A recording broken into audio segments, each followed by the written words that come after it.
Hi, we are here with Manny Freeland, the head coach of the Louise Hornets. So just kind of talk about how summer went for you guys. And you guys had strength and conditioning and did some 7-on-7. Yeah, summer was actually pretty well, pretty surprising, especially early on in June. We'd have about 30 to 40 kids every day, Monday through Thursday. 7-on-7, we had some bright spots. We had the first time of our kids really getting out there and going to state qualifier tournaments. We haven't done that in the past couple of years, and I was excited, get our kids out there playing against other competition, and just, same time being a kid, but also having fun, but also coming to work during summer break. Of course, towards 4th of July and everything, stuff starts to tear off a little bit, so our numbers dwindled down, but we still had about a solid 20 to 25. So I was really happy with that. I know this is your first year leading the Hornets, but you were here last year as the offensive coordinator. Just kind of talk about what your thoughts were on last season. Last season, like I told our kids, I think the main difference was the full buy-in of what we're trying to do now. But also, it's a year of growth. I'm not having to reteach a lot of things offensively. That way, we can focus on defense a lot more during practice.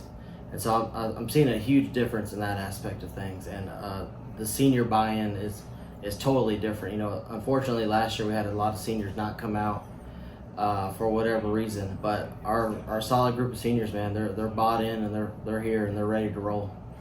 I know being the head coach now, are you going to be bringing in new schemes offensively and defensively, or kind of be about the same from last year? So You don't have to give away the whole bacon yeah, bits and everything, yeah, but no, but I always believe being open and transparent. We're gonna do things a lot differently. okay.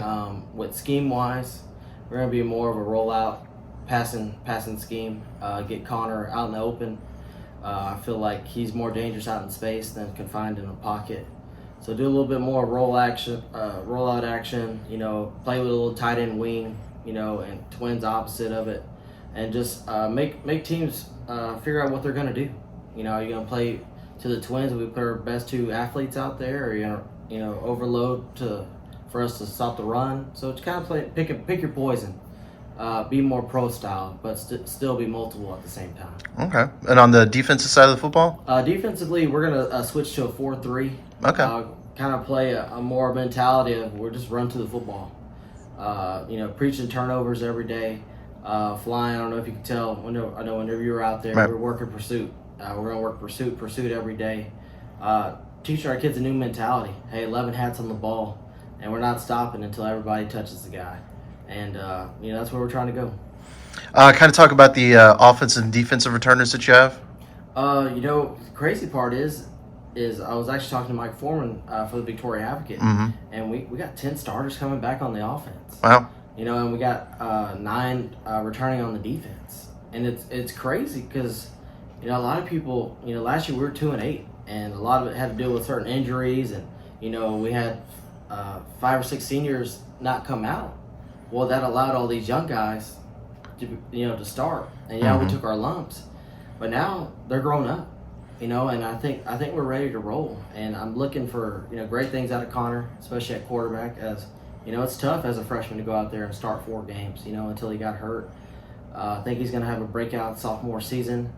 We're going to move Tavion Kimball all around the field. He's going to play a little bit of receiver, play a little bit of running back, and we want to go in 2-back formations. I think Ben Blanco is going to surprise a lot of people at running back. Ben did not miss a day during the summer. He's worked his butt off, man. I'm very proud of him. And, I'm looking at Pete Galvan to anchor our line, and we're actually going to play a lot of sophomores, on that line that a lot of people don't realize this, but we had 3 freshmen on our offensive line, Oh, wow. the last 4 games. And so we got all those guys back. And defensively, I'm looking for Lake Wadsworth to step up, and we're going to play him at a new spot and play him at the Mike Backer. Okay. He's been a great leader for us. And with him, Trey Droz, and Ben Blanco again at the linebackers should be something special. And I think it's going to be a huge surprise for people is Tavion Kimball is not going to be playing in the secondary. He's actually going to play defensive end for us. Okay. And anchor our front, be the strong side end, and be a huge pass rusher for us. So we're going to mix things up, and I feel really good in the secondary with Holden Watson, with Jaden Brown, Caleb Taylor, and Kyle Anderson. And the crazy part is all those guys start on offense too. So it's going to be a lot of two-way going at it, subbing each other in. And, other defensively, I'm looking for Landon Trevino to step up and be able to be that key guy that gets in the mix, both offensively and defensively for us in that rotation. So I'm pretty excited. I know you have a lot of returners coming back, but are there any maybe position battles that you're kind of keeping an eye on during camp? We are. I preach this to our kids every day, that every day is competition. You can lose your spot every day. I don't care what your name is, what you did for me last year. It's all in the past. And I think our kids are buying into it. You miss a day, whatever you're dragging, throw you out. And somebody else's opportunity to step up. And I always tell that kid, hey, you got your opportunity. It's either you keep it or you lose it. It's up to you. And, position battle-wise, it's definitely going to be our left guard position right now. We have a freshman in George Flores, and he's looking good. He's looking good right now. And it's either going to be him or it's going to be senior. And right now he's looking sharp. So, I would tell everybody I'm not afraid to play freshman. Build and keep building. I know district is a long way off, but y'all guys have a really, really tough district. Just kind of some overall thoughts on the teams you're going to face in district. Like I tell everybody, Fall City and Burton, they're always a historic program. They're always, ranked in the top 10 in the state. But that's who we're aiming to beat now. When I'm preaching to our kids, we're shooting for the moon, right? And not saying that, that we expect to be a Yorktown or a Snook, but our level is nobody's going to outwork us anymore. So we need to focus on what those programs are doing and kind of copy and mimic it. I've seen what they do. They hustle to the ball. They do all the little things right, and that's what we're preaching to our kids. Like I told our kids at practice, Dave Campbell's has us pick sixth.